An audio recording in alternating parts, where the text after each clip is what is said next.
Hai, selamat datang ke channel ini. Terima kasih sudah klik video ini. Terima kasih juga atas sokongan Anda semua. Yang baru di channel ini, jangan lupa tekan butang subscribe dan aktifkan juga lonceng notification. Assalamualaikum warahmatullahi wabarakatuh dan selamat sejahtera. Ini adalah bahagian kedua mengenai impak pengeluaran simpanan KWSP.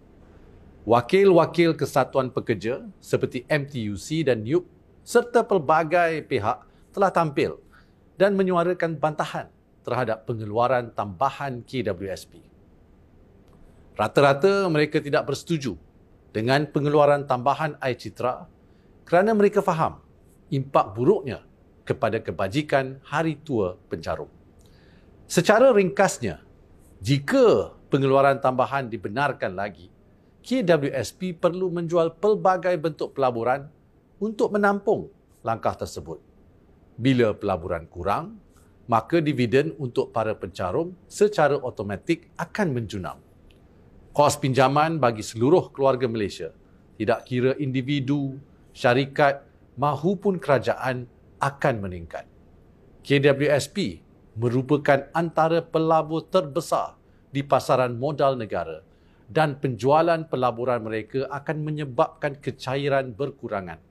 Lantas, menjejaskan keyakinan pelabur lain yang akan turut menjual pegangan saham atau bond mereka. Dan para penyimpan lain yang bergantung kepada pulangan pasaran modal negara akan terkesan dan merasa akibatnya. Ini termasuk ahli KOAP, tabung haji, LTAT, serta pelabur skim amanah saham, PNB seperti Amanah Saham Bumi Putra.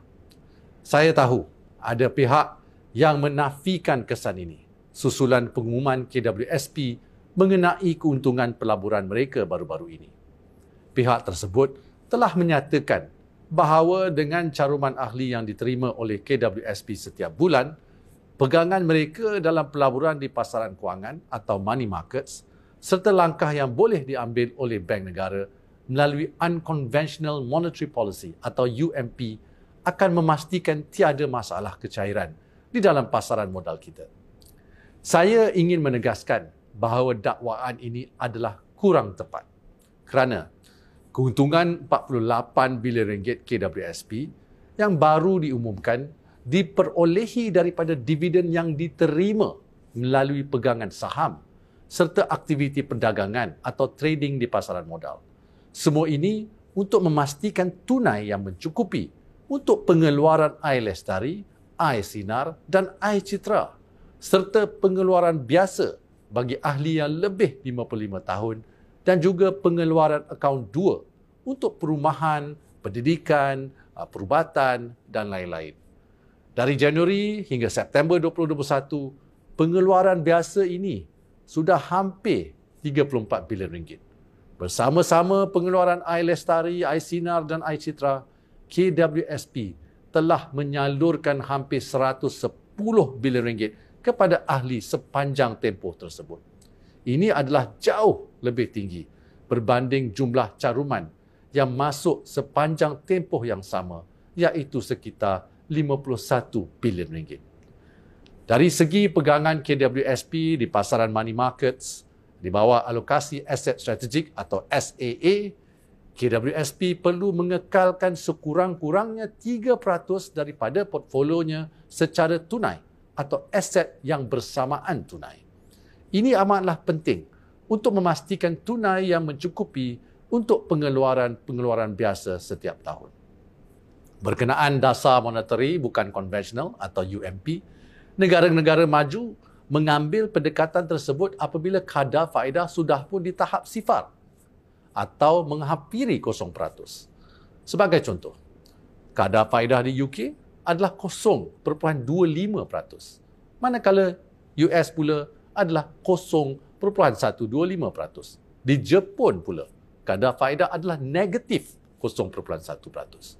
Oleh itu, bank pusat di negara-negara tersebut tiada pilihan lain selain melaksanakan UMP untuk mengurangkan lagi kadar pembiayaan di waktu kemelesetan ekonomi dan memastikan kecairan yang mencukupi bagi pasaran modal mereka. Kalau sudah 0%, apa lagi cara yang boleh diambil kan? Alhamdulillah, di Malaysia, kadar faedah ini adalah 1.75%, iaitu tahap yang dianggap sesuai oleh Bank Negara berdasarkan keadaan ekonomi semasa. Sekiranya perlu, mereka masih boleh menurunkan kadar ini melalui pelbagai cara dan dasar monetary dan bukannya menggunakan konsep UMP. Sekiranya Bank Negara melaksanakan UMP sekarang, iaitu di kala ekonomi sedang memulih, ini perlu diimbangi dengan peningkatan kadar faedah untuk mengelakkan kenaikan harga barang atau inflasi yang mendadak. Apabila ini berlaku, kos pinjaman untuk seluruh keluarga Malaysia akan naik. Tidak kira pinjaman rumah, kereta atau perniagaan. Bila ini berlaku, bayaran bulanan akan naik. Kenaikan kadar faedah inikah yang mereka perjuangkan untuk rakyat. Walau bagaimanapun, sekali lagi saya ingin menegaskan bahawa isu utama adalah kemerosotan berterusan simpanan persaraan ahli KWSP, di mana hampir separuh ahli mempunyai kurang daripada RM10,000. Dari jumlah ini, 55% adalah Bumiputera dan lebih membimbangkan lagi, 79% dari ahli yang ada kurang dari RM1,000 adalah Bumiputera. Pengeluaran tambahan sebanyak RM10,000 akan menyebabkan lebih ramai ahli yang perlu bersara di bawah paras garis kemiskinan ataupun PGK dan menyebabkan beban yang besar kepada seluruh keluarga Malaysia di masa depan, terutamanya jika kegawatan ekonomi berlaku. Saya ingin jamin bahawa kerajaan peka tentang masalah rakyat dan pelbagai pendekatan diusahakan untuk memelihara kebajikan semua, terutamanya golongan B40 dan M40. Sebagai contoh, di bawah bantuan banjir, kerajaan telah memperuntukkan lebih RM1.4 bilion untuk membantu mereka yang terjejas. Setiap mangsa boleh menerima nilai bantuan sehingga RM61,000, termasuk bantuan tunai dan voucher RM1,000 untuk membaiki kenderaan. Ini semua bagi mengurangkan beban mereka. Ada juga pinjaman sehingga RM10,000 pada kadar 0% dengan moratorium serta-merta selama 6 bulan. Di bawah bajet 2022 pula, ada banyak langkah-langkah yang kerajaan sediakan untuk merancakkan ekonomi rakyat, termasuk memperuntukkan RM31 bilion bagi pelbagai jenis bantuan dan subsidi, termasuklah subsidi petrol, minyak masak dan lain-lain. Melaksanakan bantuan keluarga Malaysia, BKM, dengan peruntukan RM8.2 bilion. Menambah baik kelayakan bantuan kebajikan untuk kanak-kanak, warga emas, OKU dan lain-lain dengan peruntukan berjumlah RM2.4 bilion. Memperuntukkan RM40 bilion bagi inisiatif semarak niaga dalam membantu segala jenis perniagaan untuk bangkit semula dan banyak lagi geran-geran pinjaman mudah. Melangkah ke hadapan, kerajaan akan terus mencari penyelesaian jangka sederhana dan panjang demi kesejahteraan dan ketahanan keluarga Malaysia. InsyaAllah, dengan kerjasama semua pihak, kita akan mampu membina semula kehidupan, terutamanya akibat pandemik COVID-19 dan bencana banjir baru-baru ini. Wabillahi taufik wal hidayah. Wassalamualaikum warahmatullahi wabarakatuh. Terima kasih kerana menonton video ini sampai habis. Kita jumpa di video saya yang selanjutnya. Bye-bye.